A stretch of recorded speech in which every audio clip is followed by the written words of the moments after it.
ద్వితీయోపదేశకాండము 31వ అధ్యాయము. మోషే ఇశ్రాయేలీయులందరితో ఈ మాటలు చెప్పుట చాలించి వారితో మరలా ఇట్లనెను. నేడు నేను 120 ఏండ్ల వాడనై ఉన్నాను. ఇక మీదట నేను వచ్చుచూ పోవచ్చు నుండలేను. యెహోవా ఈ యొర్దాను దాటకూడదని నాతో సెలవిచ్చెను. నీ దేవుడైన యెహోవా నీకు ముందుగా దాటిపోయి ఆ జనములను నీ ఎదుట నుండకుండా నశింపజేయును. నీవు వారి దేశమును స్వాధీనపరచుకొందువు. యెహోవా సెలవిచ్చియున్నట్లు యెహోషువ నీ ముందుగా దాటిపోవును.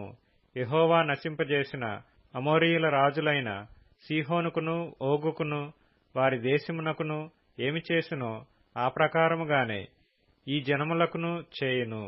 నేను మీకాజ్ఞాపించిన దానంతటిని బట్టి మీరు వారికి చేయునట్లు యెహోవా నీ చేతికి వారిని అప్పగించును.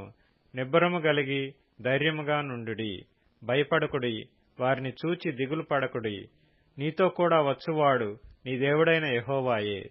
ఆయన నిన్ను విడువడు, నిన్నెడబాయడు. మరియు మోషే యెహోషువను పిలిచి, నీవు నిబ్బరము గలిగి ధైర్యముగా నుండుము. యెహోవా ఈ ప్రజలకిచ్చుటకు వారి పితరులతో ప్రమాణము చేసిన దేశమునకు నీవు వీరితో కూడా పోయి దానిని వారికి స్వాధీనపరచవలెను. నీ ముందర నడుచువాడు యెహోవా, ఆయన నీకు తోడైయుండును. ఆయన నిన్ను విడువడు, నిన్ను ఎడబాయడు. భయపడకుము, విస్మయమొందకుమని ఇశ్రాయేలీయులందరి ఎదుట అతనితో చెప్పెను. మోషే ఈ ధర్మశాస్త్రమును వ్రాసి యెహోవా నిబంధన మందసమును మోయు యాజకులైన లేవీయులకును ఇశ్రాయేలీయుల పెద్దలందరికీ దానినప్పగించి వారితో ఇట్లనెను. ప్రతి 7వ సంవత్సరాంతమున అనగా నియమింపబడిన గడువు సంవత్సరమున నీ దేవుడైన యెహోవా ఏర్పరచుకొను స్థలమందు ఇశ్రాయేలీయులందరూ ఆయన సన్నిధిని కనబడి పర్ణశాలల పండుగను ఆచరించినప్పుడు ఇశ్రాయేలీయులందరి ఎదుట ఈ ధర్మశాస్త్రమును ప్రకటించి వారికి వినిపింపవలెను. మీ దేవుడైన యెహోవాకు భయపడి ఈ ధర్మశాస్త్ర వాక్యములన్నిటినీ అనుసరించి నడుచుకున్నట్లు పురుషులేమి, స్త్రీలేమి, పిల్లలేమి, నీ పురములలోనున్న పరదేశులేమి వాటిని విని నేర్చుకొనుటకై అందరినీ పోగు చేయవలెను. అలాగు నేర్చుకొనిన ఎడల దాని నెరుగని వారి సంతతి వారు దానిని విని మీరు స్వాధీనపరచుకొనుటకు యొర్దానును దాటబోవుచున్న దేశమున మీరు బ్రతుకు దినములన్నీయు మీ దేవుడైన యెహోవాకు భయపడుట నేర్చుకొందురు. మరియు యెహోవా, చూడుము, నీ మరణదినములు సమీపించెను. నీవు యెహోషువను పిలిచి నేనతనికి ఆజ్ఞలిచ్చినట్లు ప్రత్యక్షపు గుడారములో నిలువుడని మోషేతో సెలవీయగా మోషేయు యెహోషువయు వెళ్లి ప్రత్యక్షపు గుడారములో నిలిచిరి. అచ్చట యెహోవా మేఘస్తంభములో ప్రత్యక్షమాయెను. ఆ మేఘస్తంభము ఆ గుడారపు ద్వారము పైని నిలువగా యెహోవా మోషేతో ఇట్లనెను. ఇదిగో, నీవు నీ పితరులతో పండుకొనబోవుచున్నావు. ఈ జనులు లేచి ఎవరి దేశమున తాము చేరి వారి నడుమనుందురో ఆ జనుల మధ్యను వ్యభిచారులై ఆ అన్యుల దేవతల వెంట వెళ్లి నన్ను విడిచి నేను వారితో చేసిన నిబంధనను మీరుదురు. కావున నా కోపము ఆ దినమున వారి మీద రగులుకొనును. నేను వారిని విడిచి వారికి విరోధినగుదును. వారు క్షీణించిపోవుదురు. విస్తారమైన కీడులు, ఆపదలు వారికి ప్రాప్తించును.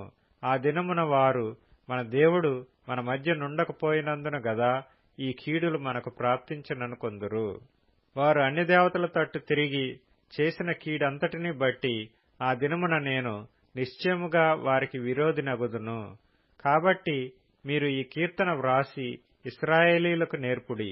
ఈ కీర్తన ఇశ్రాయేలీయుల మీద నాకు సాక్ష్యార్థముగా నుండునట్లు దానిని వారికి కంఠపాఠముగా చేయించుము. నేను వారి పితరులతో ప్రమాణము చేసినట్లు పాలుతేనెలు ప్రవహించు దేశమున వారిని ప్రవేశపెట్టిన తరువాత వారు తిని త్రాగి తృప్తి పొంది క్రొవ్విన వారై అన్యదేవతల తట్టు తిరిగి వాటిని పూజించి నన్ను తృణీకరించి నా నిబంధనను మీరుదురు. విస్తారమైన కీడులు, ఆపదలు వారికి సంభవించిన తరువాత ఈ కీర్తన వారి ఎదుట సాక్షిగా నుండి సాక్ష్యము పలుకును. అది మరువబడక వారి సంతతి వారి నోట నుండును. నేను ప్రమాణము చేసిన దేశమున వారిని ప్రవేశపెట్టక మునుపే నేడే వారు చేయు ఆలోచన నేనెరుగుదును అనెను. కాబట్టి మోషే ఆ దినమందే ఈ కీర్తన వ్రాసి ఇశ్రాయేలీయులకు నేర్పెను. మరియు యెహోవా నూను కుమారుడైన యెహోషువకు ఈలాగు సెలవిచ్చెను, నీవు నిబ్బరం కలిగి ధైర్యముగా నుండుము.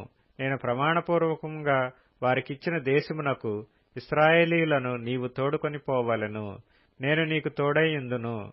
ఈ ధర్మశాస్త్ర వాక్యములు మోషే గ్రంథమందు శాంతముగా వ్రాయుట ముగించిన తరువాత మోషే యెహోవా నిబంధన మందసమును మోయు లేవీయులను చూచి ఆజ్ఞాపించినదేమనగా, మీరు ఈ ధర్మశాస్త్ర గ్రంథమును తీసుకొని మీ దేవుడైన యెహోవా నిబంధన మందసపు ప్రక్కన ఉంచుడి. అది అక్కడ నీ మీద సాక్ష్యార్థముగా ఉండును. నీ తిరుగుబాటును నీ మూర్ఖత్వమును నేనెరుగుదును. నేడు నేను ఇంకా సజీవుడనై మీతో ఉండగానే ఇదిగో మీరు యెహోవా మీద తిరుగుబాటు చేసితిరి. నేను చనిపోయిన తరువాత మరి నిశ్చయముగా తిరుగుబాటు చేయుదురు గదా.